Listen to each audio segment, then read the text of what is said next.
Hello guys, it's Sean. So today we're doing another Beyblade discussion. So we actually have news this month. We didn't last month. So anyway, we have both the January and the February releases. So we'll start with the January release. That is of course UnicornSting 560 Gear Point. So alright, this bay is looking alright. You know, 560 again, that's kind of my main issue here, and also gear point. Like, okay, so my problem is that we just haven't been getting a lot of unique parts in X. Like, ratchets have been heavily limited, and obviously we only have 4 different contact points for ratchets, only 2 different heights, which, you know, we've gotten mixes of to get more ratchets, but still, it's not a lot.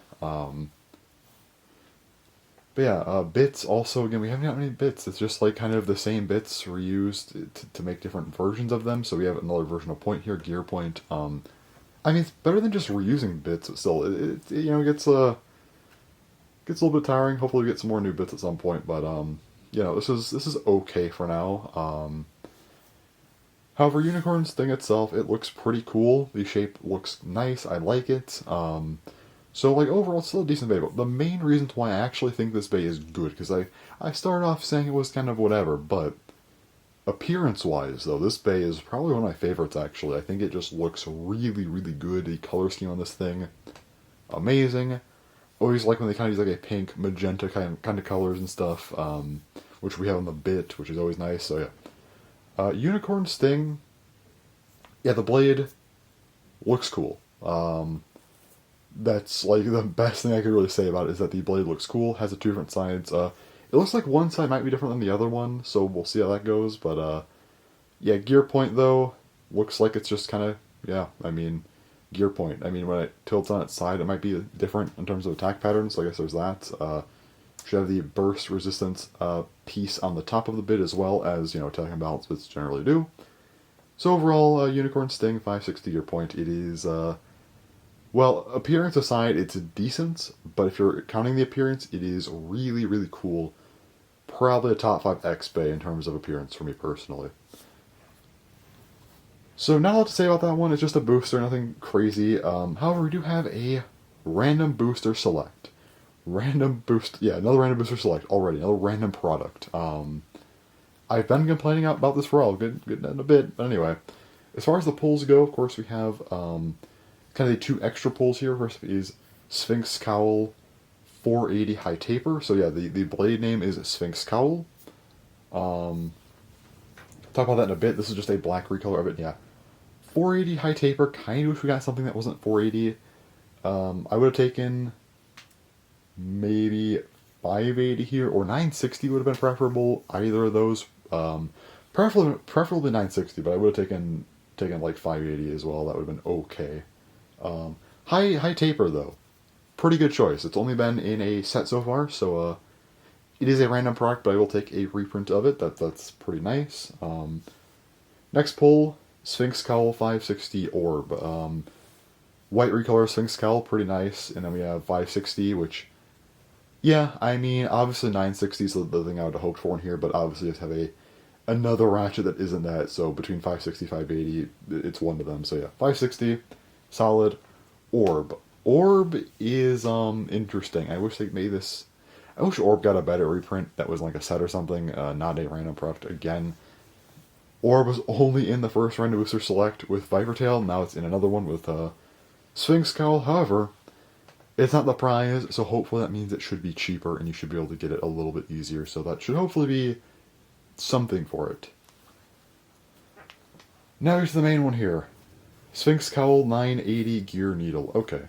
SphinxCowl itself, the actual blade. It looks pretty nice. The shape looks decent, kind of a defensive shape. Nothing too crazy, it just looks kind of alright to me. Color scheme, I don't know if that's like a translucent like brownish or like maybe like a translucent gold or something. I can't really tell on the picture.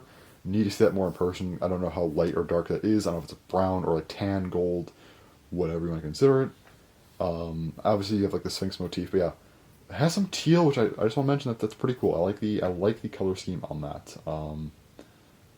So it's unique, you know, like, you know, Unicorn was pretty cool, but this one, I don't know, something about it just kind of kind of nice. So anyway, I probably still prefer Unicorn's color scheme overall, but this one is cooler than I would have expected for a Sphinx Bay. I was not expecting. I mean, I kind of figured like a tan, gold, brown kind of color, but like would have maybe expected like a darker blue or even like a yellow or something. Very glad they went with teal. I think it's a pretty solid choice. As far as the other parts go, of course, we have 980. 980, expected. I figured this would happen. We got 960, so obviously, like all the other ratchets, we got to get the counterpart to it with an 80 version, so here's 980. Can we get a third height? Please. Any day now. Can we get a third height? They just refuse to do it, so really, really hope we get that at some point. That'd be a huge help. But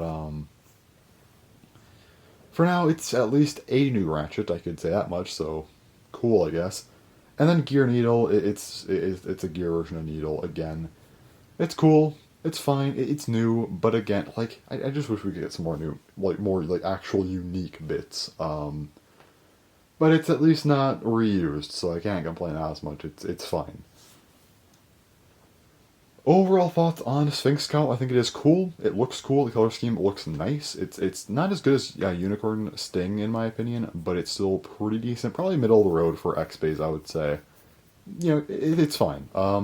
As far as the random booster select goes, actually pretty solid, I would say. In terms of the pulls, I think obviously SphinxCowl's a pretty decent blade. You get 3 of those, obviously. I think black and white were good alternative color schemes for it.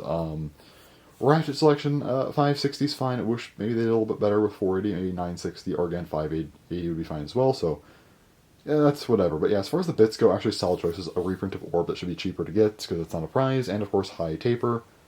Both good choices, I think. So, you know, obviously then yeah, you have the new stuff like 980 and Gear Needle, but yeah, overall pretty good stuff there. But again, why are we getting another random product? We got our first, I mentioned this a few times now, Random Booster Line 1 was in September, alright?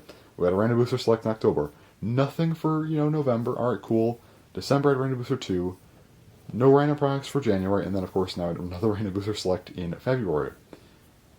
It's been 5 months since Random Booster Line 1 came out, well, at least going from, September to February. You have 4 random products. That's too many. Need to see less of these. I don't want Random Booster Selects to become an integral part of, not Burst, I'm off. Of X, rather. Hope that they maybe just do away with these after this first system. That'd be really helpful, but I don't think they will, so yeah, these might be here to stay, unfortunately. Not looking forward to that if they are, but yeah, it is what it is, I guess. So it's like a cool enough lineup, I would say. I think the lineup itself is fine. It's just the product itself, I don't like it, So it kind of mixed. I'm not going to go into the whole random booster debate right now. I've already talked about that a lot in the news video with Vipertail, and I made its own dedicated video about random boosters and being a big issue in X. I did that back in October. Might make another video like that eventually, talking about some of the other aspects of that. We'll see, but for now, I'll just leave that. I don't like these products at all. I hope that they stop doing as many random products, but for what we got in the random product, it's fine. So, yeah. Anyway. That's the main news for this week. Overall, I think that we got some pretty good stuff here. Both of the actual new bays are looking pretty solid. Nothing here is like really bad or anything. That's nice. But also, before we go, we got a teaser. I can't show it, unfortunately, but we did get a teaser for UX, the new system that's supposed to be coming out in March. And apparently we're getting the actual news for it next month, from what I've heard. So anyway, can't show it, but we do have a kind of new bay. It has like a big sword design on it. I think this might be a Drawn Sword Evolution. And, yeah, so a Drawn Sword Evolution has a literal sword design on the bay. It looks like these bays might be getting crazier. It looks like there might be a little bit more translucent plastic on top. Very interesting looking. Yeah, even if there's no new, like, major shifts in terms of, like, what we're getting part-wise, not, like in terms of, like, new parts, like, dividing the blade, for example, that's kind of what I'm trying to get at, like actual part changes to the base system. Even if it's not really different, it's kind of like a single layer to dual layer shift, where it's just like the layers are more dynamic. Even if it's just like that, but for X blades, I think that's a pretty good shift. I think that having this big sword on something like a Drawn Sword Evolution would be really cool. And it's probably the first time in all of Beyblade X that I'm genuinely excited. I have been very critical of X the whole time, and haven't liked a lot of things that they've done.